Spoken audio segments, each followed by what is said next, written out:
আল্লাহর কাছে এত করে চাইলাম, আল্লাহ আমাকে দিল না। কিন্তু একবারও নিজেকে প্রশ্ন বলি নাই, করি নাই যে কতবার হাইয়া আলাস সালাহ বলে আল্লাহ তো আমাকে ডেকেছেন, আমি আল্লাহর ডাকে সাড়াও দিই নাই।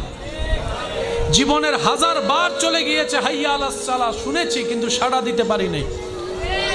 কতবার আল্লাহ পাক বলেছে বান্দা আমাকে ডাক, আমি তো ডাকিনি।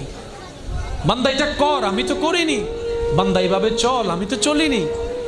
এইরকম 1000টা আদেশ অমান্য করার পরও যেই রব দয়া বন্ধ করে নেই, রিজিক বন্ধ করে নেই, রহমত বন্ধ করে নেই, তিনি আমাদের রহমান রহিম। সুবহানাল্লাহ। তো মুমিন বান্দারা আফসোস করে না, আপত্তি করে না, ওনারা অপেক্ষা করে রবের হুকুমের। ওই রবের হুকুম আসা পর্যন্ত অপেক্ষা করার মাঝখানে যে রাস্তা, এটার নামে সবর, এটার নামে ধৈর্য। বলেন না সুবহানাল্লাহ। ওনারা সবরের রাস্তা দিয়ে যায়, শুকরের মাধ্যমে নিয়ে